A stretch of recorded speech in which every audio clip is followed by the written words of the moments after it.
This is the story of Joe Yabuki, a young man that, from a more than unfavorable position, became a contender for a world title. This is the story of how a boy grown by the streets became someone, though remaining a nobody.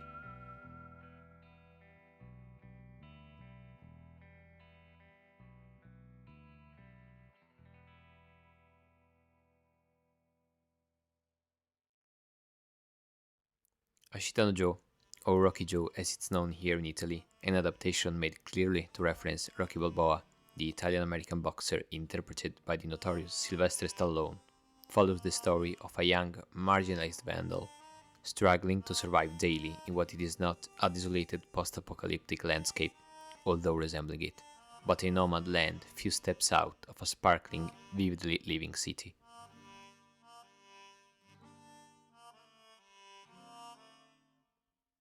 You see, this story takes place in the decades post-World War II. Japan economy, although shocked by the events of the war, is thriving in one of the most absurd events in market's history.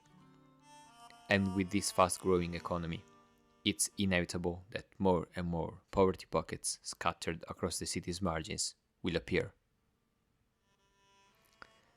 The degradation, poverty, and the dehumanization that the reader witnesses in the first volumes of this manga is the core to understanding the initial section of this work and the real-world problems it's based on. The slum shown in the very first pages seems quiet, still, almost like an old western movie. The degradation of this place is such that the only event that brings out some curiosity from those who live in this placid pool of misery is, of course, violence.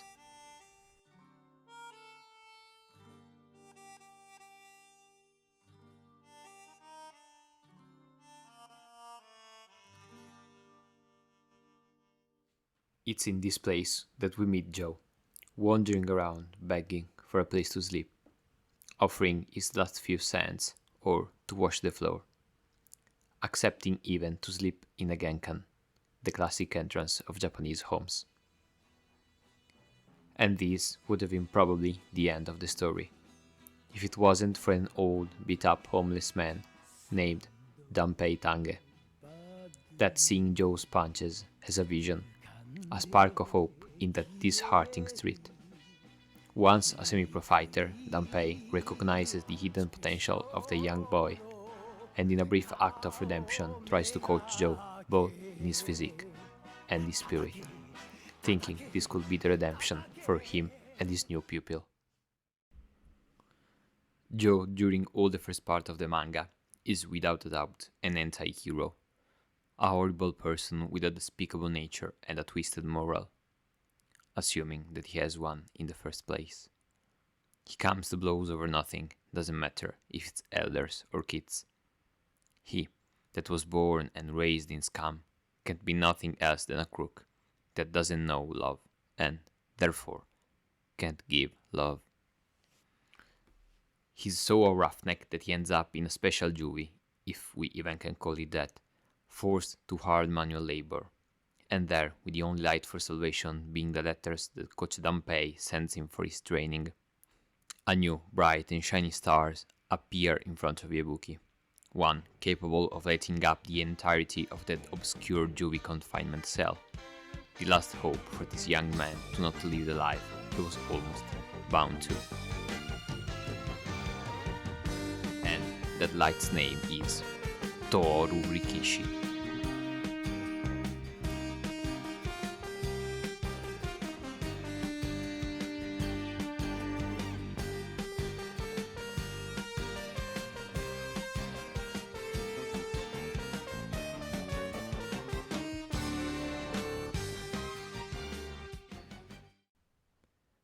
This young man, brilliant compared to the other inmates, is serving a sentence in the same juvie as Joe, because in one of his fights he beat almost to death a spectator telling him that the fight just finished was rigged, earning him the sentence. The character of Rikishi is strictly intertwined with another one, the initially clueless Yoko Shiraki, daughter of an important man in the fighting business that from time to time donates some money to charities and such. And that's how Joe, Rikishi, and Yoko's path first became one. In the time coming up to their release, Joe and Rikishi faced off numerous times, with the only outcome that Rikishi will wait for Joe out of the reformatory to have a proper face-off in a real ring. But to see that day, Joe would wait many more endless months. Joe and Rikishi had many weight classes separating them from each other, and the real match would be impossible to stage in these conditions, forcing the unlucky Rikishi to lose an absurd quantity of weight to properly face off Joe. In his strenuous preparation coming up to the fight, Rikishi would purposely starve and dehydrate himself, risking serious long-term issues, or even death, a fate that many fighters to this day experience. He even got to the point to ask Yoko, at the time Rikishi's supervisor and counselor, to wear the taps in the bathroom and lock himself in a cell, to not have the impulse to devour anything that could happen to be in the range of his grasp. That was the dedication that Toru Rikishi wielded during this never-ending nightmare, just to show his heart to another man alike that awakened the fire within him. And, at last, the day came.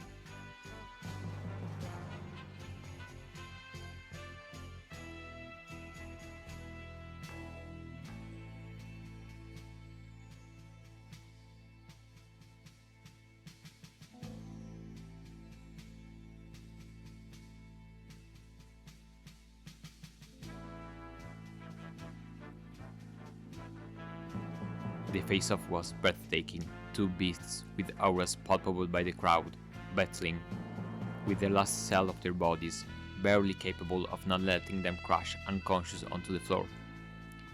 In a last stretch of confidence and might, Joe does a cross-counter, his signature move. And probably for the first time, it was a finely calculated move, and not an erratic, wild one. But despite this, Rikishi senses Joe's intention and with a bold move, dodges calmly the punch thrown at him.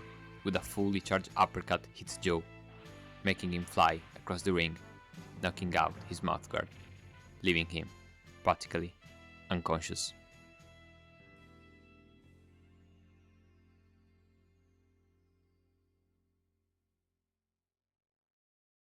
Toru Rikishi is, without much surprise, the winner of this match.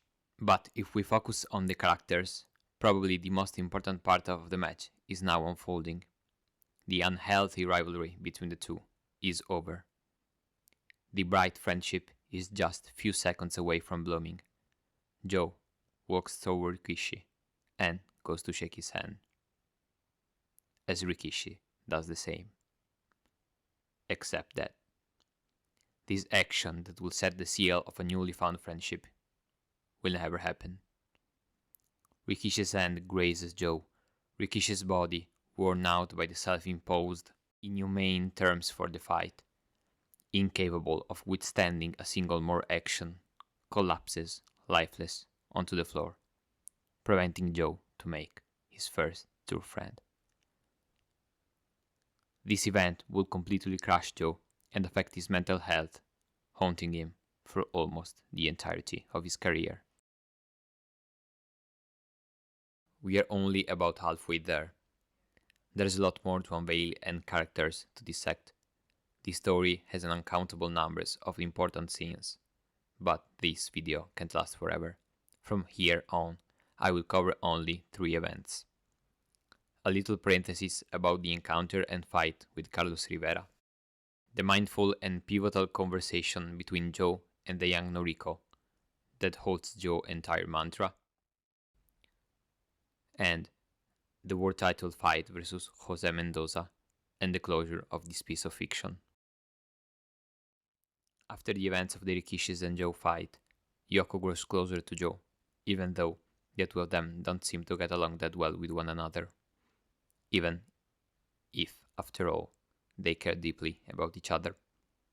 In an effort to bring Joe some motivation to continue his newly found career and life, Yoko makes a deal with Carlos Rivera, a very popular and skilled Venezuelan boxer, to fly him out to Japan and battle with the top athletes of the country.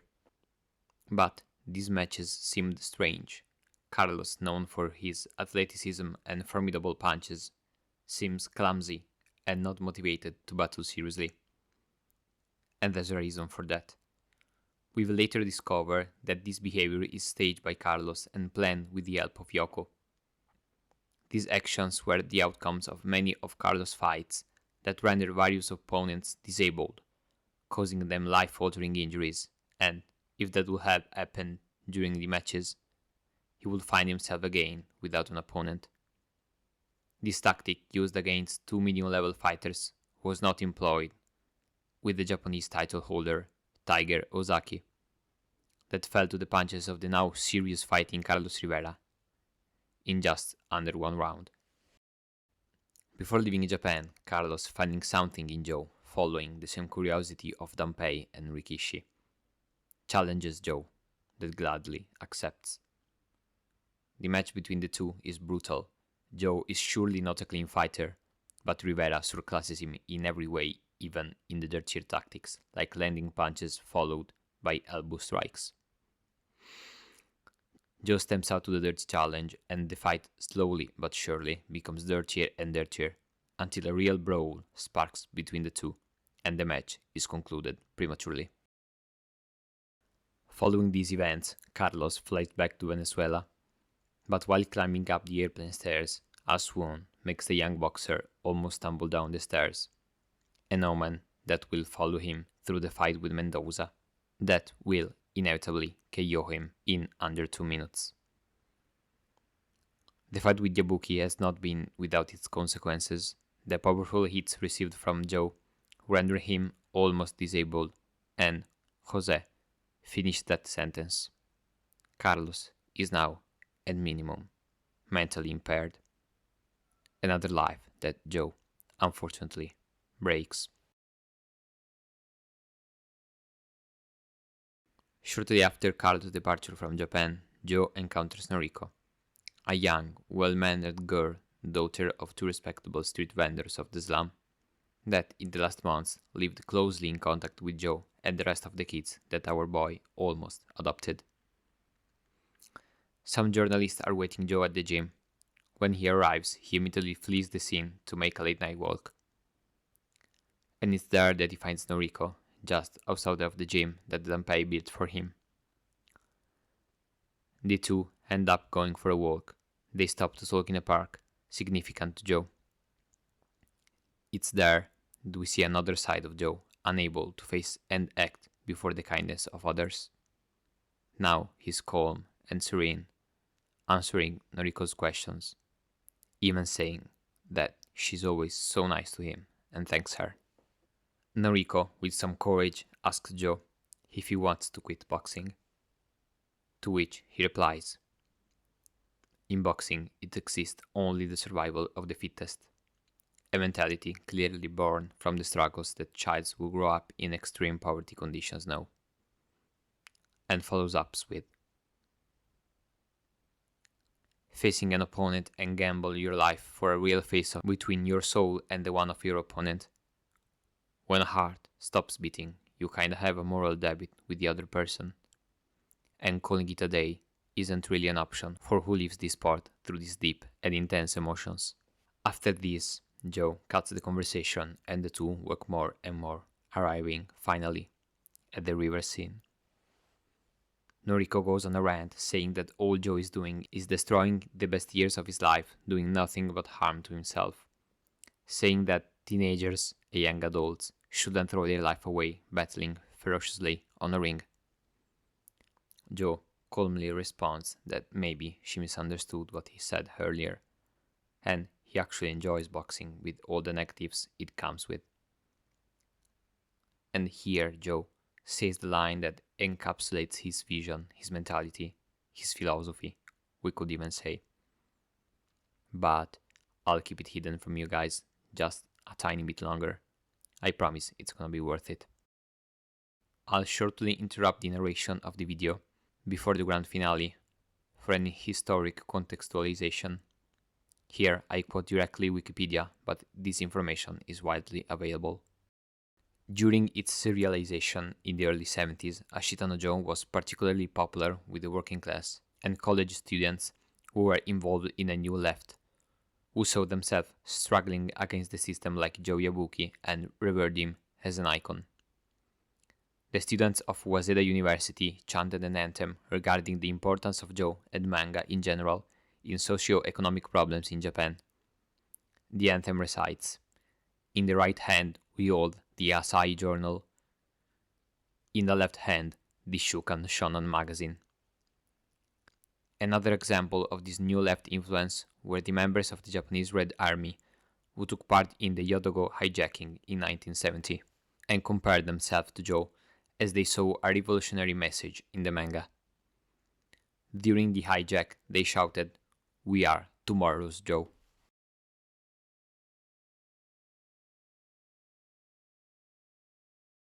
That a work of fiction could mobilize such a large number of people is incredible, even more if we remember that those were the 70s.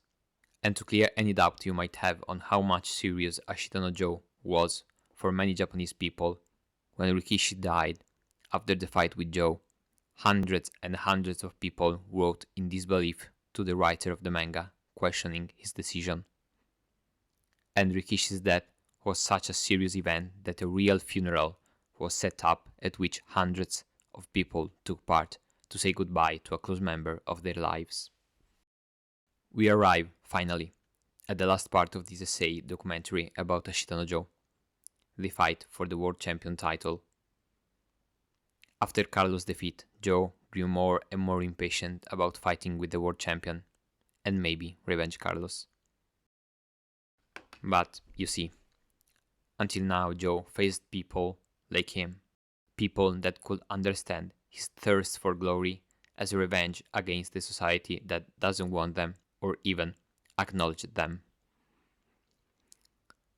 But Jose is different. He's young and brilliant. He's not a son of the road. On the contrary, he has a great family, a woman who loves him, and 2 children. Life smiles at Mendoza. He's basically in Joe's mirror. He embodies everything that Joe never had. But as we could predict, Joe didn't really care about this.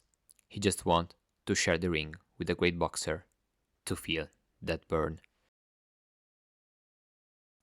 It's the day of the match.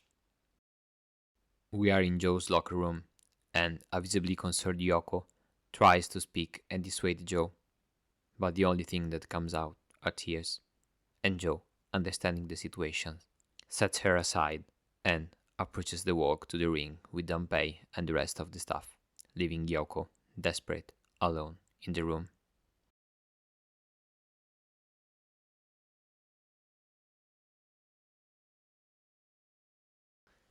The arena is stuffed full of people cheering and chanting for Joe's victory.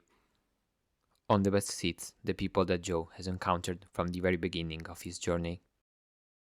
It's clear that Joe moves something in everyone that meets him, and I am no exception. Joe and Jose on the ring are expecting the announcer to start the match.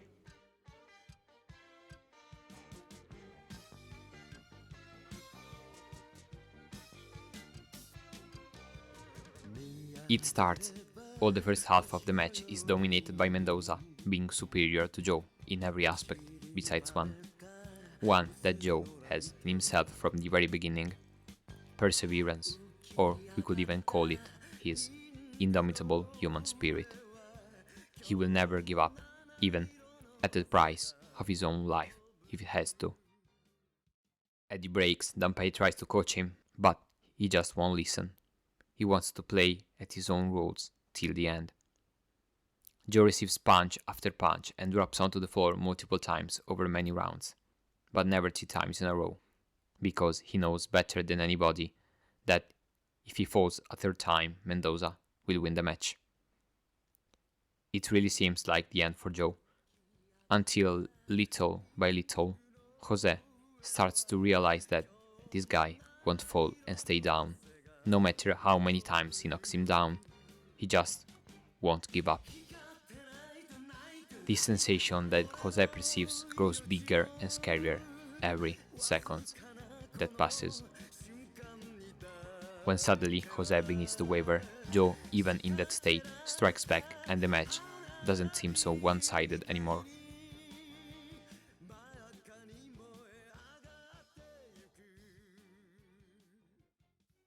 But the fear keeps growing. How is this guy not dead? Every other fighter would have been hospitalized by now, and yet Yabuki downs the champion a second time. Jose barely stands up. Joe now towers above Jose menacingly. Mendoza tries to respond, but Yabuki is completely in the zone. And even in this situation, we could expect a reaction from the world title holder that promptly comes. Jose slowly but surely gets back into the fight. It's now an even match between a world champion and a stray dog, each other taking months, if not years, of the other's life with every punch. We are approaching the end of the fight, and Yabuki is saved by the bell. In the corner, he remembers the conversation he had with Noriko after the Carlos fight. One of the last rounds begins. Joe, visibly deteriorated, has reached almost his absolute limit and gets hit multiple times by Jose. It's at this point that Yoko, unable to stand the vision of his lover getting beaten to death, leaves the stadium during a panic attack. But at a certain point during the ride home, has a change of heart, and, knowing damn well that she's the person that staged this fight, feels regret for the decision to leave the arena. Only now it might be too late.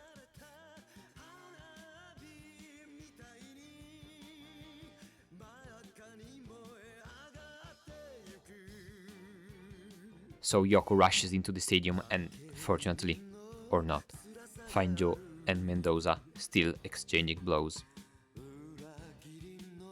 Another never-ending round is finished, and Mendoza is clearly agitated by the thought that Yabuki doesn't seem to care about his life. He can't comprehend why such behavior, and that's obvious. As we said, Mendoza has a family, a wife and children, people that depend on him. Joe, on the other hand, has only himself. In Joe's corner, Yoko doesn't pass Danpei the cloth that the old man would have used to signal defeat, and instead cheers Yabuki up, saying that he can do it. She tells him that she will stay there watching him battle with all he's got till the very end. One of the only things that Joe can perceive like his own words, a statement that can resonate with him.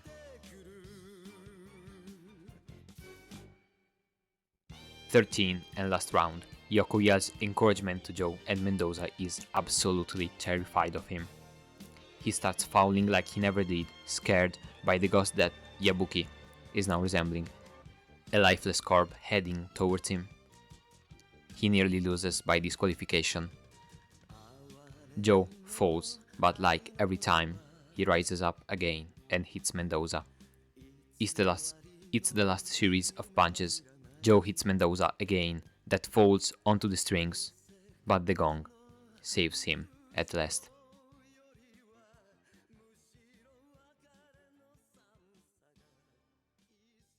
The war is over.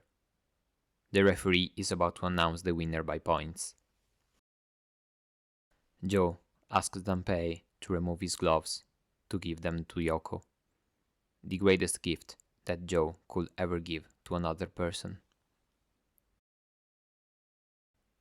The winner is Jose, probably by very few points, but it seems strange.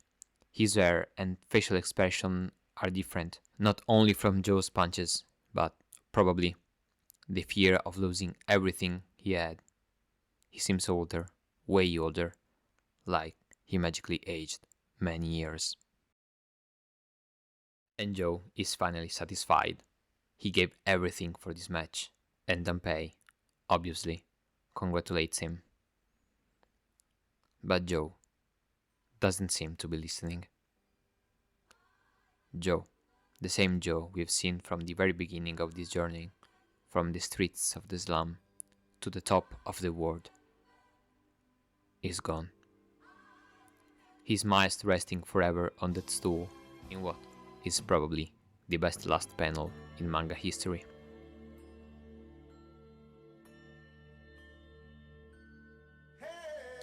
And now, what I've been hiding from you, having done what he promised himself and explained previously to Noriko, our Joe can finally rest forever.